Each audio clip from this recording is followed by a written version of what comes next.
алда біз қандай қарап жүрміз студенттер оқыту нәтижесі біз өздерің білесіздер әрбір осы бөлім соңында нәтижемізге мән береміз.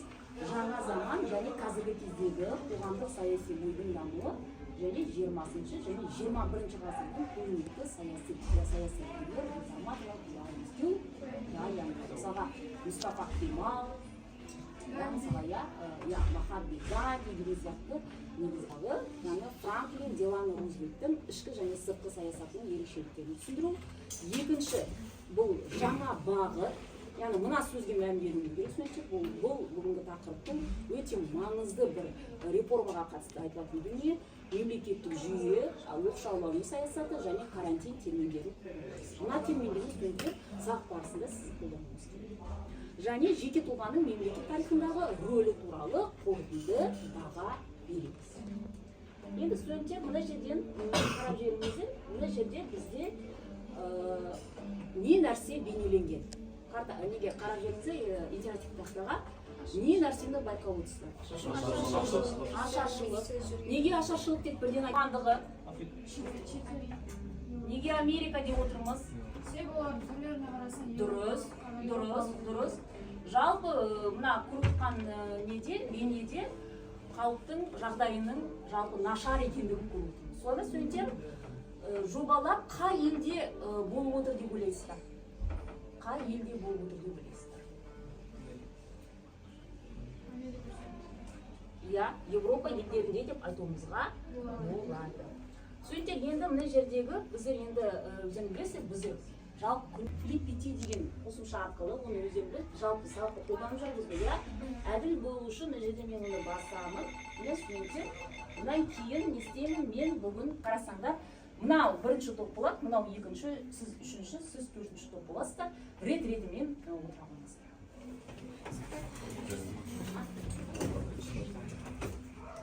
Отыра беріңдер. Тауыңыз қаржы иелері. Енді студенттер тақтап қарап жүріңіздер. Бүгін сабақтың ерекшелігі бар. Бүгін сабақтың ерекшелігі студенттер ол топтық сайыс сабағы. Қарасаңыздар, тақтап қарап жүрсеңіздер, бірнеше турдан өтілу керек. Бірінші тур. Сұрақ бізден, жауап сізден, яғни блиц сұрақтар береді. Яғни блиц деген сөздің өзі тез арада жауап беру керек. Екіншісі жұмбақ тұлғаны анықтау. Үшіншісі жұмыла көтерген жүк жеңіл деген сөз. Студенттер, бұл жерде бізде студенттер жаңағы бірігіп отырып біздер тапсырманы орындасақ, төртіншісі ойлы болсаң озып көр деген, яғни төртінші турда бізде сыни тұрғыдағы сұрақтар беріледі. Енді қалыптастырушы бағалау бойынша қарап берейік. Яғни мына жерде біздер қазір төрт топқа бөлдік қой, бұл жерде енді біздер өзара ақылдасуымыз керек. Яғни топтың ішінде топтың басшысын естейміз біз ағайындаймыз. Топтың басшыларын өзі сағайдасыздар. Және топтың басшысы кімдер болады? Мысалы, өзіңіз ақылдасып жүргенде жылдан сізден Айнұр болса, оған бағалау парақшасын беремін. Сізден Гүлзада болса, бағалау парақшасын Гүлзадаға берейін. Сізден кім болады? Абзал болады. Бағалау парақшасын беру тұрайын. Сізде кім болады? Сізде Дастан болады, міне Дастан бағалау парақшаңызды. Енді студенттер қараңыздар, әр тур сайын сіздер ұпай аласыздар, сол ұпайларыңызды есте отырасыздар, бағалау парақшасына топтың басшысы есте отырады, жазылған. Соңында барлық ұпайларды санайсыздар. Енді тақтаға қарап жүріңіздер, мына жерде қарап жүрсеңіздер, яғни егер 7 ұпайдан 10 ұпайға дейін алсаңыз, студенттер енді орташа баға аласыздар. Яғни 11 ұпайдан 14 баға дейін ұпай жинасаңыздар, сіз онда жақсы деңгейде бағаласыздар. 15-тен жоғары 20-ға дейін алсаңыздар, студенттер өте жоғары, яғни баға бұл өте жақсы деген сізге баға аласыздар. Түсінікті ғой студенттер, да? Енді студенттер біздер мына жердегі ең маңызды бір тұсы бар, бізде жалпы сабақтың барысында біз зерттеу сұрағын қарастырамыз. Зерттеу сұрағында қарап жүріңіздер. Бұл зерттеу сұрағы сабақтың соңында қайта ораламыз.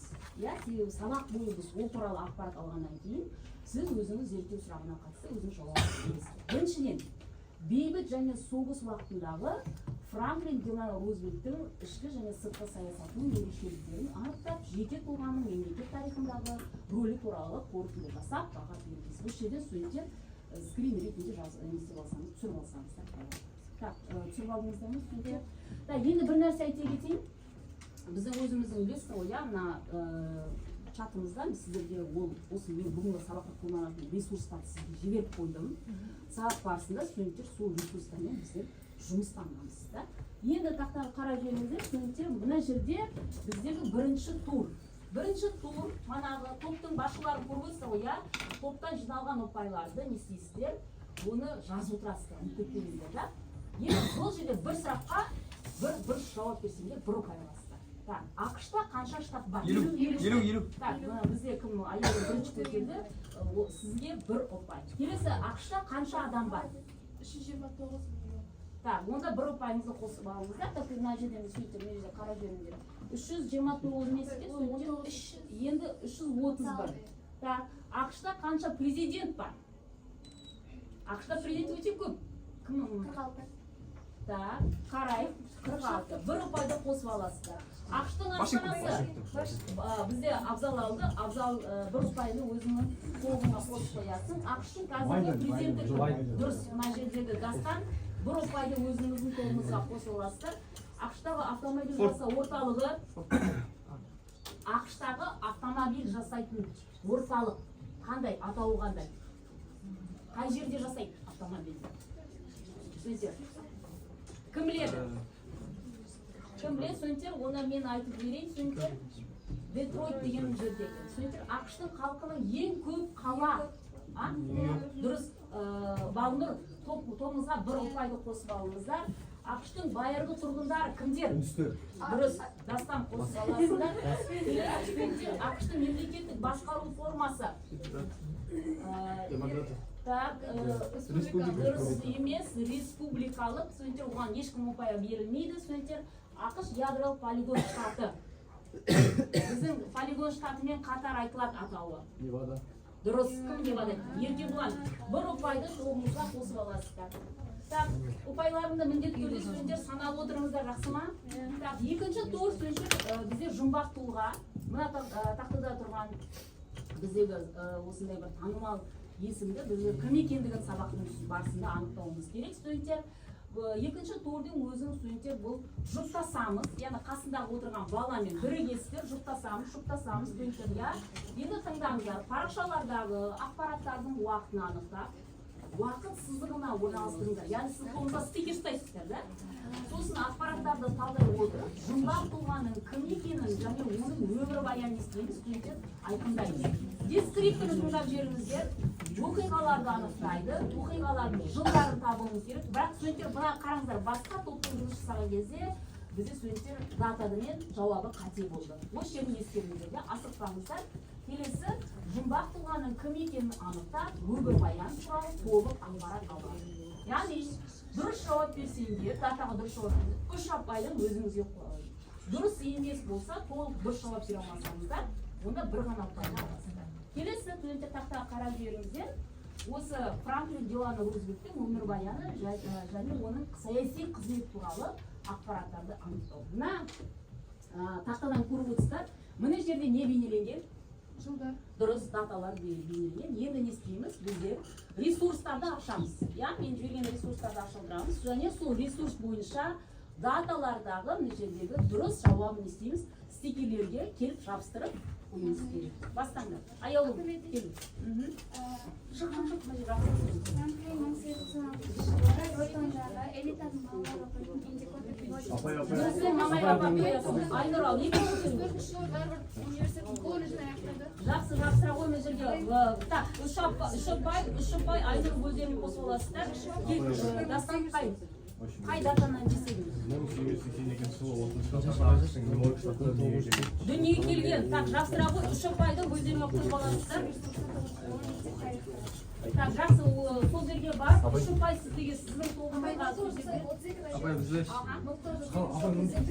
Апай бізде. Жақсы, жапсыра ғой. Үш Апай, ұпайларыңызды қосып алыңдар.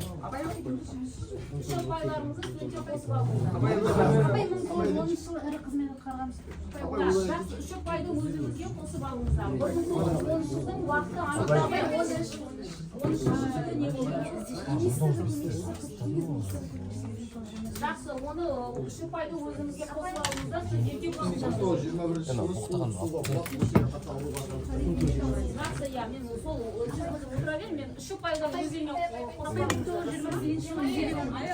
емес, мен айттым, есімдер Шахриза 28 жылда алайын тұрсың ба? Оқы, жауабын оқы.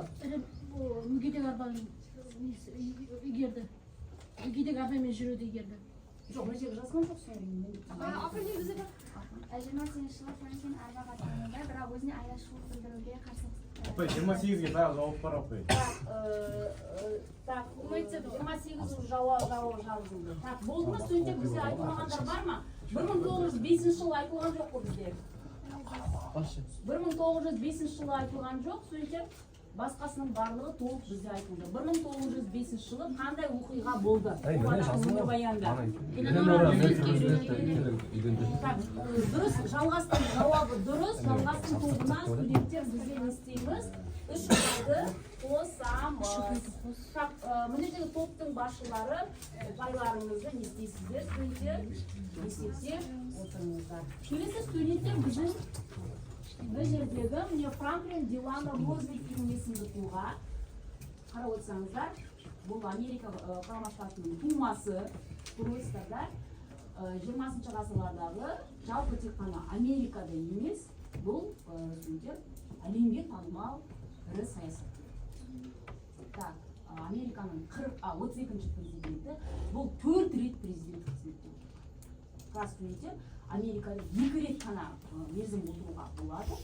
Ол адам студенттер өзіне 4 рет қызметте отырғанына қарағанда халықтың істеген бұл кісіні қолданғанын көрсетеді. Сайлауға көп дауыс берген сенім артқан адамның бірі. Бұл жердегі мен қарасаңда 32-де отырды, 36-40-44 жылдары есептер ол президенттік қызметке келді. Жалпы ірі еленуші кәсіпкердің отбасында дүниеге келген, Гарвардты бітірген студенттер, және Колумбия университетінің заңгер мамандығы. Мына жердегі алғашқы қарасаңыздар, бұл жалпы саяси жолға қалай түскендігі да. Қарасаңыздар, 1910 жылы Америкада 2 ғана партия бар. Өмірден сөзді ғой, иә? Жалпы халықтың қандай әлеуметтік жағдайы болды? Нені жәрдемақы, қашан қанша көлемде ұлғайтылды сияқты, жұмыссыздық мәселесі, сіздікі студенттер ауыл шаруашылық дейсіз ғой, және сіздікі қаржы, сіз бүткіл қаржы саласының барлығына осы интеллект картаны толтырыңыз.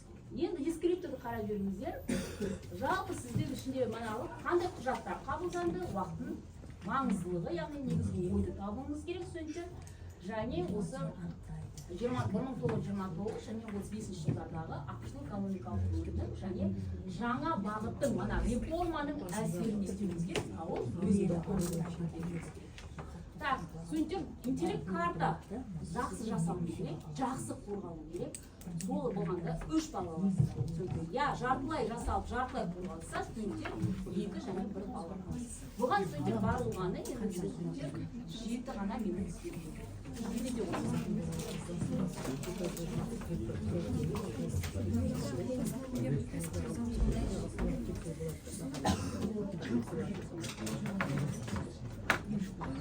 Так, міндетті түрде мына жерге сіздің мына нені жазасыздар, ақш-тың әлеуметтік өмірі деп жазасыздар, сосын интеллект картаны жазасыздар.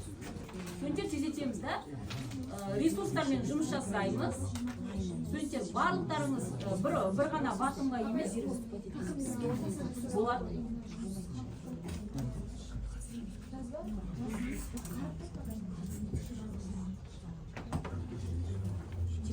Дұрыс ақпараттармен мына стикерлерге де жазсаңдар да болады, стикерлерге жазасыздар да, сосын студенттер кейін интеллект картаға бүйтіп жазып тысыңдар да болады.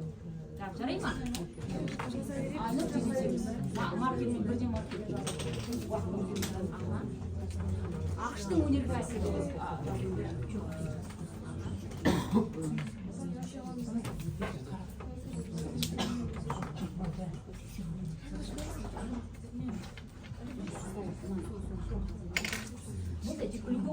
өзіңіз де студенттер жасай берсеңіз.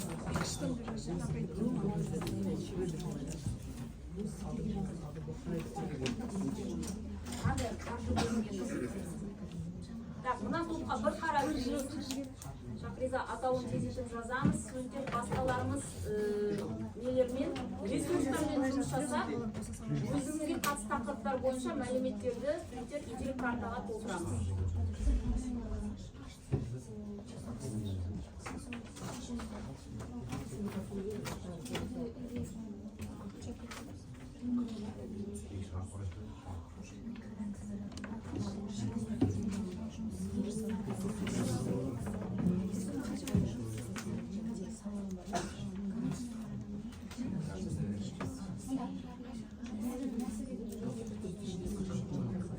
Свобода интеллект карта болады.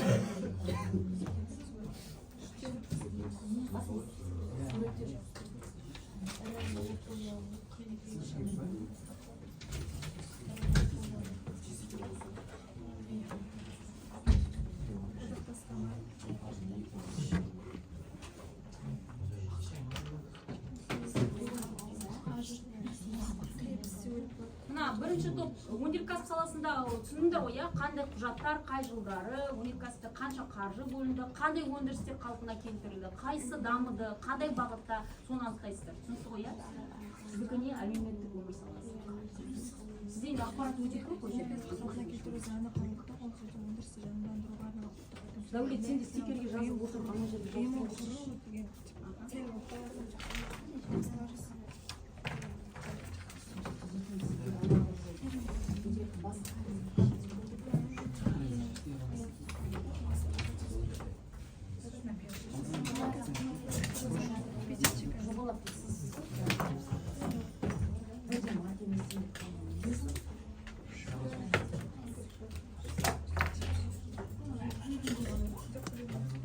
Мына жердегі ауыл шаруашылығы ақпараттар тауып жатырмыз ба?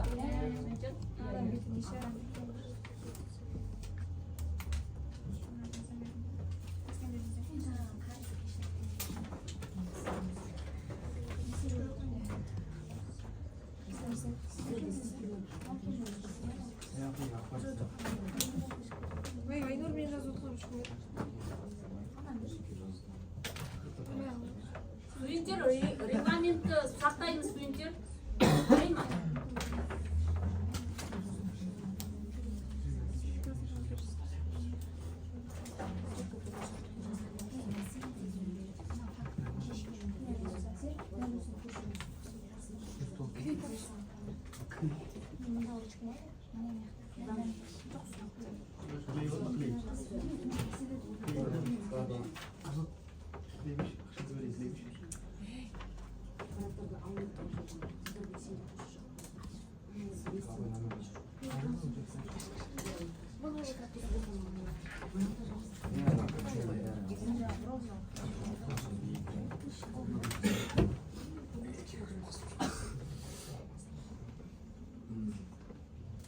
Так, менің көмегім қажет топ бар ма? Менің көмегім қажет етеді. Түсінікті ме студенттер? Аха.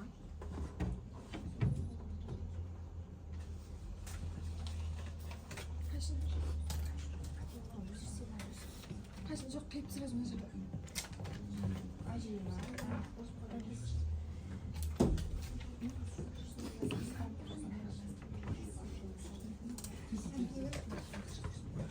Так, қай топ өзінің жұмысын болса, студенттер қорғай берсеңіздер де болады. Қай топ болса, студенттер қорғай берсеңіздер де болады.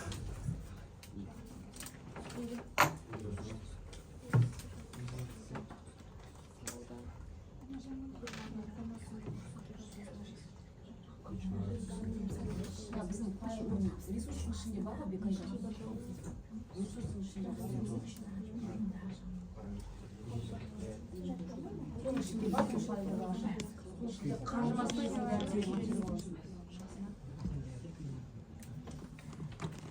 Так, мына мен қарап отырмын, үшінші топ өте жақсы ақпараттарды алып отырсыздар. Енді рет-ретімен жабыстырып отырыңыздар. Өздердегі топ кішкене тездетеміз.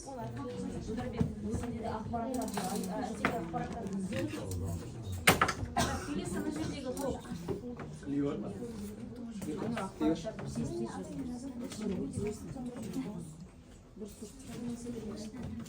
Студенттер, бұл жерде ақпарат өте көп қой, тек маңыздыларын ғана айтасыздар да, жылдар, даталар, студенттер жаңағы цифрлық мәселелерді осыған қалсын.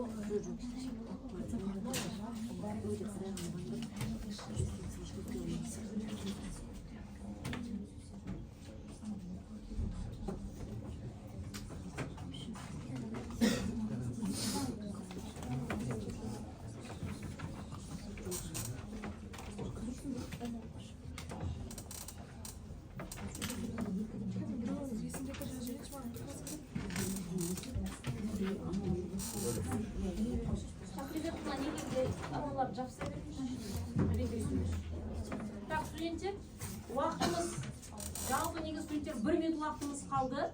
1 минут уақытымыз қалды.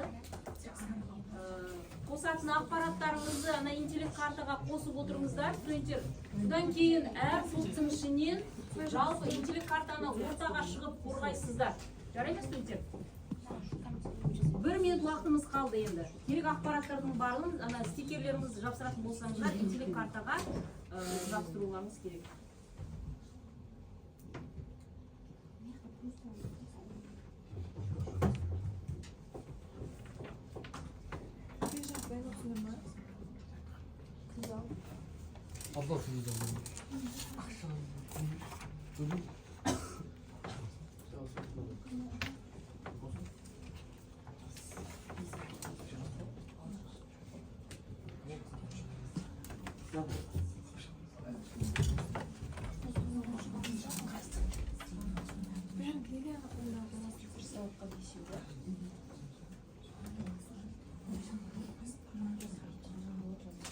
Так, болған топ бар ма? Апай, біздер интеллект картаны болдық деген, толтырып болдық деген топ бар ма? Студенттер? Айнұр, тездетеміз, Айнұр.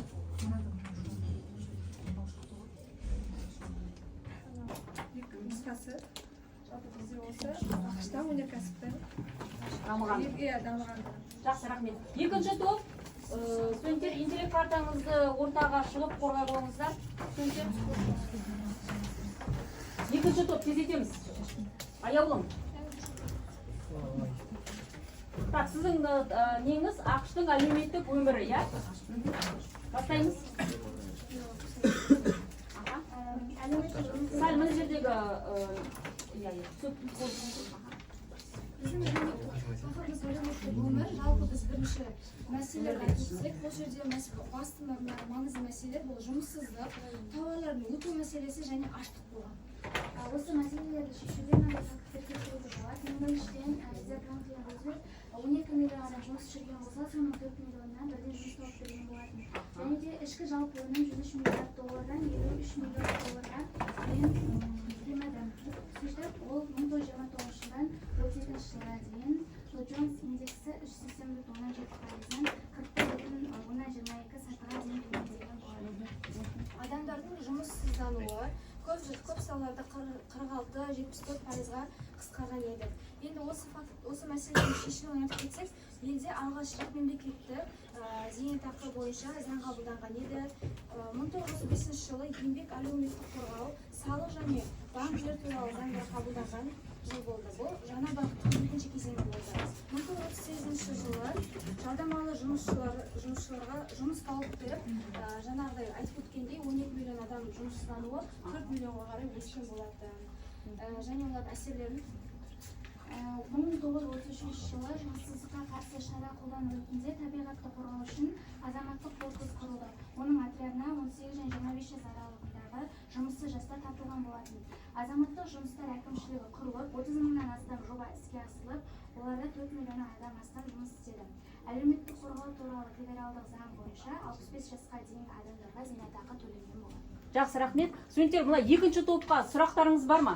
Сұрақтарыңыз болмаса, студенттер, рахмет, өте жақсы интеллект картаңыз қорғалды. Үшінші топ кім шығады бұл жерден?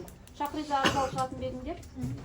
Міндетті түрде ана жердегі интеллект картаның тақырыбын айтып отырыңыздар. Сізге қай тақырып берді? ақш-тың ауыл шаруашылығы. Мына жердегі түсінікті болсын. Бізге түскен тақырып ол ауыл шаруашылық. Жалпы ең басында ауыл шаруашылық не екенін айтып кетсем, ауыл шаруашылық дегеніміз ол материалдық өндірістік ең маңызды тұрмыстардың бірі болып табылады. Ол адамның шығыны және бір жетіспеушіліктерін бір материалдық болмаса шикізаттармен көмектесетін материалдық көмек болып табылады. Және де ауыл шаруашылығы екі үлкен сападан, яғни өсімдік шаруашылығымен және болған бағдаштан шығарған. Сұрақтарыңыз бар ма мына үшінші топқа қатысты? Осы өзінің қорғалған қатысты. Жарайды, жақсы, рахмет. Төртінші топ шығамыз, ортаға интеллект картамызды көрсетеміз, қорғаймыз. Әне? Міндетті түрде тақырыбының атауын айтып кетіңіздер, ұмытып кетпеңіздер.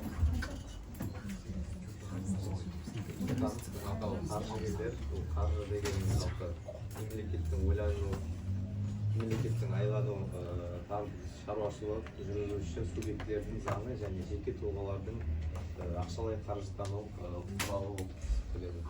1930 жылы Франклин Рузвельт Сәл дауысымызды шығарамыз. президентке сайланып, ол елдің қаржы және өнеркәсіп, ауыл шаруашылық мәселелерін реттеуге шешу үшін шұғыл түрде шешім қабылдайды. Бұл шаралар жаңа бағыт деп аталады. Өнеркәсіпті қалпына келтіру үшін виза заңы жұмыссыздықты азайту туралы шаралар жүргізіп, бұл шаралар жүргізу үшін қоғамдық жұмысты әкімшілік реттеу заңын қабылдайды. Жаңа бағыт саясатының аясында елдің қоғамдық жұмыстарын реттеу үшін 3,3 миллиард доллар қаражат бөлінеді. Және де ауыл шаруашылығында жасайтын фермерлердің мемлекетке қарыздары кешіріліп, оларға көмек ретінде 1,5 миллиард доллар қаражат береді. 1935 жылы еңбек және әлеуметтік қаржы саласы және салық саласы банк туралы заң қабылданып, бұл шараларды іске асыру үшін тағы да 3,3 миллиард қаржы бөлінеді. Және де салық саласының жүйесінің реформаларын барысында артық табысты және мүліктерге арналған салық салу жүйесі көбейеді. Жақсы, сұрақтарыңыз бар ма осы топқа? Болмаса онда рахмет, студенттер. Студенттер, біз енді білесіздер ғой, мына топтық өзара бағалау дегенді білеміз ғой, студенттер. Жалпы өзіңіздің емес, басқа бір топқа интеллект картасы ұнаған, немесе ол қорғаған деді сізге бір қызықтырған бір топтар бар ма? Өзіңіздің ішінде айтатын бір топтарыңыз бар ма көзге түскен? Болады, е? Мына топтықын сіздерге берейін, мына топтықын сіздерге берейін. Сіздердікін топтыққа берейін. Қайсы мысалға өзіңіз, қай топқа өзіңіздің дауысыңызды мысалға берер едіңіздер? Қалай ойлайсыздар? Студенттер, ақылдасайық тез арада.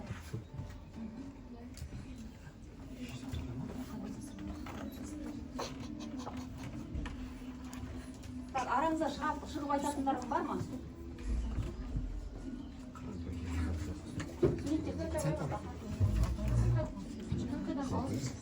Өнеркәсібіне ұпай берген дұрыс деп ойладық.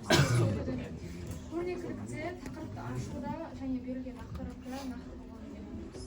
Жақсы, студенттер, мен ойлаймын, негізі интеллект карта бойынша бізде барлықтарымыз жұмыстандық, студенттерге ақпараттар бойынша жалпы интеллект карта жазған біз көріп отырмыз.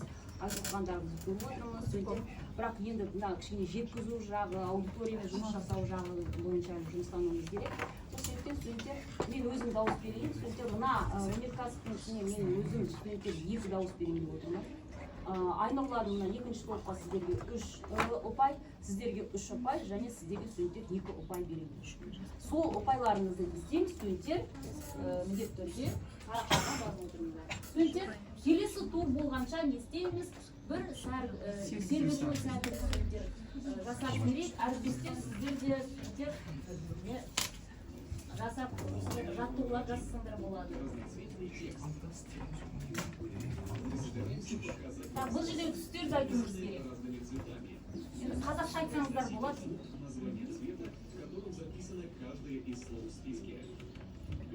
Ал бастайық.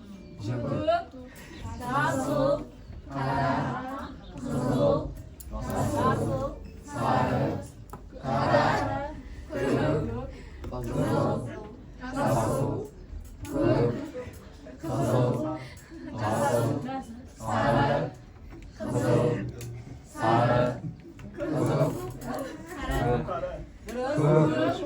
жасыл, көк, сары, жасыл, көк. Енді керісінше қайта берейік. Жасыл,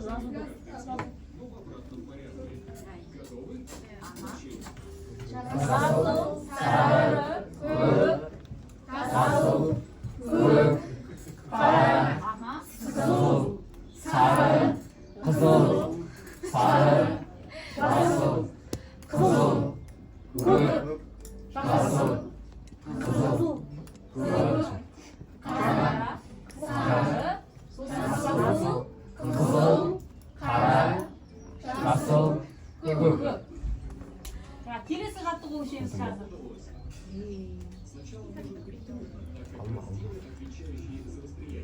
Басында қиын болды ма? Я? Жазуды оқуыңыз келді ма?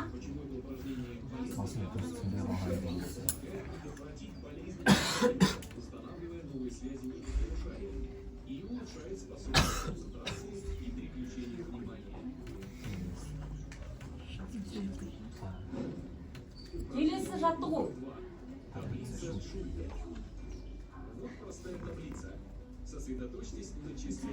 19-ға. Сосын енді рет-ретін табасыздар. Енді тауып отырыңыздар 19-ға дейін. Жоқ, тек ретінде 1, 2 қайда? 2 астында, 3 қайда? Оны тауып отырасыздар. 5 қайда? Алды әлі 9. Аха. 7 мына шетте. 8 мына шетте. 9 үстінде. 12 қайда? 20-ның қасында. 2 қайда? 16. 17 көп. 18 естедік, жаттығуды үлгердік.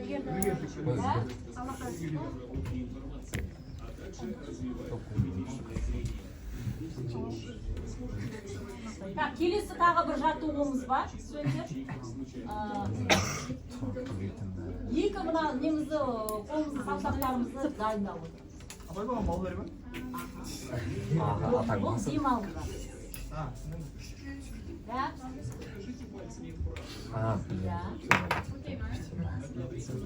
Келесі. Былай. Енді керісінше аха. Соны енді қайта солай қайталайсыздар. Аха.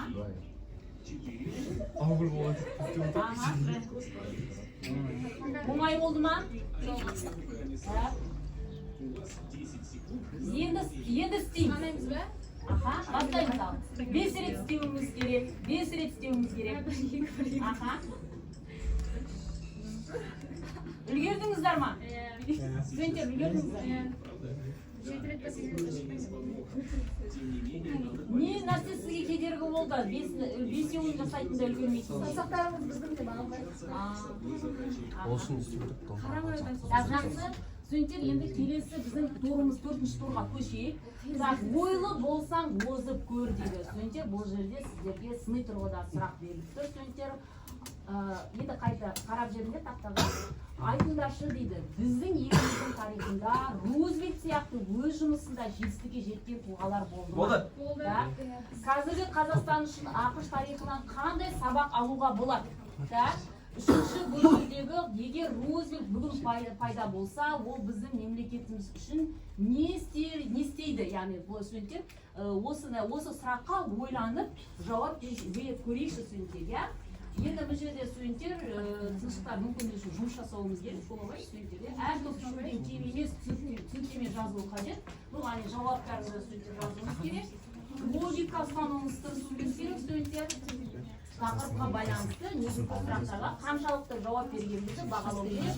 Так, студенттер, бұл жерде қараңыздар, дұрыс жауап берсеңіздер, 3 сұраққа 3 ұпай аласыздар, студенттер. Жоқ, бұл жерде ортаға шығып айтсаңдар да болады. Немесе тұрып айтсаңдар да болады. Студенттер, ойлануға студенттер 1-2 минут уақыт берейміз. Так, мына сұрақтарға ойлану, ақылдассаңдар да болады, студенттер.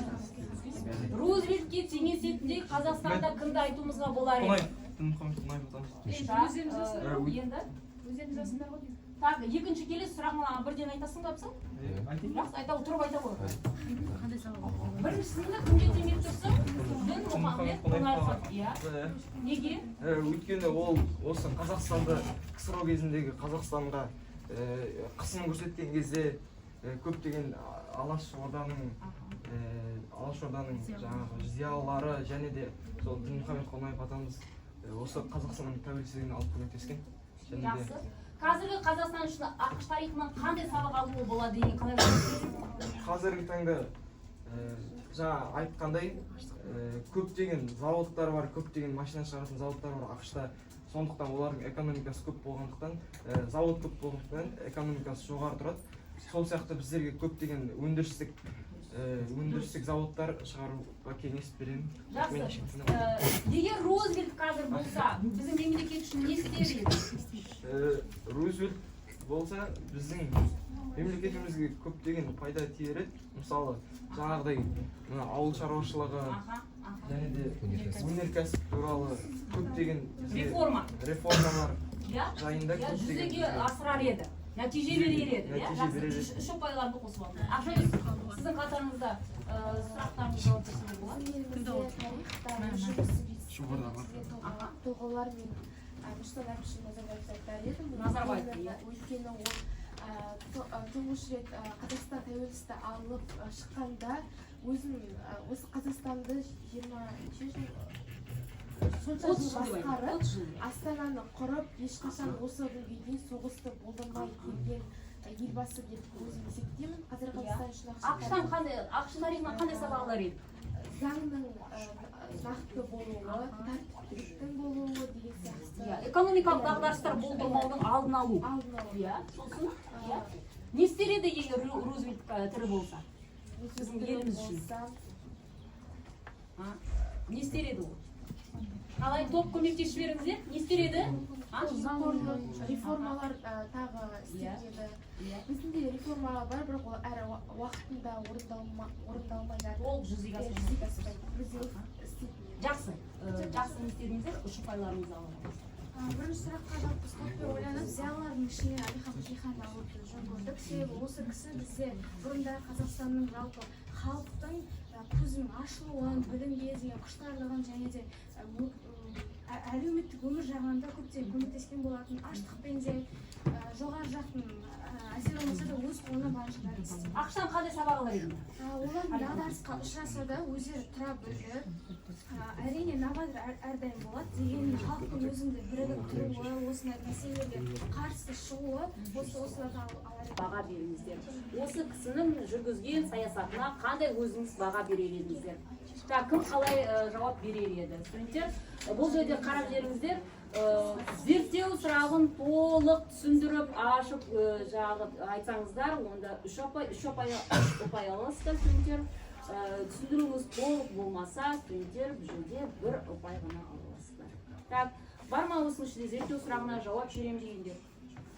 Сұрақты оқымақ қой ғой, бірден жауабын айтсаңыздар. Рузвельттің жеке тұлғалық ретінде мемлекетке тигізген пайдасы рөл туралы баға беретін болсам, Рузвельт деген ол деген ақштың көптеген проблема кезінде, дағдарыс кезінде өзі жеке алып шыққан тұлға болады. Өте білімді. Оның жастық шағында достары көп болмаса да, ортасы болмаса да, оның ата-анасы жақсы тәрбие мен білімнің арқасында ол деген өзінің көптеген тағы бір айта кететін нәрсесі бар. Мана бір айтты, студенттер өте ауыр сырқатпен ауырғанда, оған қарамастан, соған қарамастан істеп тұр көптеген ол. сұрақтарға қарамастан ол сол өзінің еңбекқорлығына қарап тайынбай өзі ақштың 4 рет қатарынан президент болғанына қарап уже ол Рузвельттің қандай адам екеніне біле алады. Үш ұпайды қосып алыңыздар. Так, студенттер, үй тапсырмасына Рузвельттің өмірбаяны мен оның тарихи портретіне тақырыпқа презентация жасауымыз керек, студенттер. Бұл жерде студенттер қарап беріңіздер, студенттер. Енді рефлексия. Бүгінгі сабақ бойынша өзіңіздің алған 3-2-1 деген стратегия бойынша рефлексия. Бүгінгі сабақтан алған 3 маңызды ақпарат, алдарыңызда стикерлеріңізді алып жазсаңдар болады. Яғни студенттер сабақтың барысында қиындық туындатқан 2 аспектін жазуыңыз керек.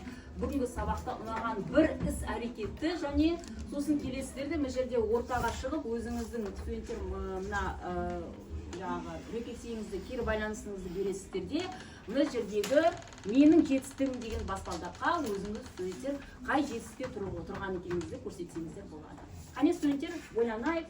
Так, оған дейін студенттер манағы топтың біздегі бар ғой, басшылары ұпайларды студенттер санап отырыңыздар. Ұпайларды санап отырыңыздар, жылдан студенттер. Ұпайларды санап отырамыз студенттер. Айнұр, ұпайларды санап отырыңыздар. Санап қойдыңдар да? Мына қатар. Күрзада ұпайлар санадыңдар ғой, міндетті түрде студенттер ұпайларымызды санап, қорытынды бағасын шығарып отырыңыздар. Студенттер, ұпайларыңызды санап отырыңыздар. Қалғандарыңыз студенттер кері байланысыңызды ойланып жазып отырыңыздар. Студенттер, тездетеміз. Қайталаймын, 3-2-1 деген стратегия. Студенттер, бұрын соңды бұл стратегия бойынша мен сізге кері байланысты бердім. Сол себептен сіз ол туралы білесіздер. 3 маңызды қандай ақпарат есіңізде қалды. Сабақтың ішінде сізде туындатқан 2 маңызды аспектіні студенттер жазу және сізге ұнаған сабақтағы бір іс-әрекет. Іс-әрекет деген түсінесіздер ғой мысалға, мана сергіту сәті деген сияқты студенттер, яғни қай нәрсе сізге ұнайды. Бар ма кері байланысты шығатын студенттер? Кім шығады бізде? Кері байланысқа шығатындар бар ма? Жағы қиындық туындатқан не нәрсе саған қиын болды? Мәселе. Не нәрсе қиын болды? Саған уақыт жетпеді ме сабақта? Не қиындық туындады саған сабақта? Басқа, ортақ. Бүгінгі сабақтан алған 3 маңызды ақпаратын ол жаңа Рузвельттің 4 мәрте президент болғаны, сосын жаңа бағыт атты реформалық бағдарламасын жүзеге асырғаны ол сосын көбінесе қаржылай жаққа, яғни әлеуметтік жаққа не бөлгені, көңіл бөлгені. Ал бүгінгі сабақтан алған не қиындық туындатты? Не қиын болды? қатыны тез орындау. Отыру уақыт жетпеді ме? Қандай нәрсе ұнады? Бір іс-әрекет. Жаңағы кісілікті сәтіне. Өзің жетістігіңді қай жерге бағалайсың? Қай баспалдаққа бағалайсың? Мен осыдан жақсырақ істеуге тырысамын. Жақсы, рахмет. Келесі Айнұр. Үш маңызды ақпарат. Біріншісі қиын ел жағдайына қарап отырмай іске кірісіп отырған тұлға жайлы, өзге ел дағдарыстары туралы және шешу процестер туралы. 2 аспект бұл жерде фактіден алатын жеке ой, оны толықтыру қиындау болды және зерттеу сұрағына уақыт жетпей қалды. Ал бір ұнағанда сабақтың өзі және сабақтың барысы өте процесс ұнады. Қай жерге өзіңнің жетістігін бағалар едің? Мен істеймін деген Айнұр, мен істеймін деген өзінің жоғары не бағалап отыр. Аяулым шыға ғой студенттер. Басқаларыңыз жас болсаңыздар, енді студенттер бағалағанша студенттер тақтаға жабысып қойсаңыздар да болады. Дауысын шығарыңдар. Рузвельттің Американың 32-ші президент болған білім. Екіншісі, ақшты экономикалық дағдарыстан жаңа бағыт деген формасы арқылы алып шыққанын. Үшіншісі полимелит деген ауруға шалдықса да оған тайынбай алға қарай ұмтылуы және қиындық тудырғаны және интеллект кітаптарын дұрыс оқу және жеткізу ұнағаны ана серіктесіп жақсы, өзіңдер қай баспалдаққа бағалай бересіңдер? одан Иә, жақсы, рахмет. Студенттер, тағы кері байланыстарыңыз болса, тақтаға жабыстырсаңыздар болады. Мен кейін оқимын. Студенттер, енді бағалау несін көшейік. Манағы ұпайларды есептедік пе? Бірінші ұпай, неше ұпай жинадық? Бірінші топ. 17, екінші топ 21, үшінші топ 17, төртінші топ 11 ұпай екен. Студенттер, сонда бізде бүгінгі сабақ топтық сайыс сабағында қай топ бізде есеп тұр? Екінші топ, яғни әлеуметтік өмір деген топтың есеп тұр. Бізде ең көп ұпай жинап отыр. Құттықтаймыз. Студенттер, екінші топ бүгін бізде ең жоғары балды алады. Бірақ студенттер сабақта барлық турда белсенділік танытыңыздар, дұрыс жауап беріңіздер, интеллект картаны толтырыңыздар, сосын барлық балды бүгін жақсы деген деңгейде бағаны қоямыз. Бірақ ұпайды көп жинаған топтарға студенттер 90 балдан жоқ. Түсінікті ме студенттер? Жарайды, жақсы студенттер. Тұрамыз. Рахмет, сау болыңыздар.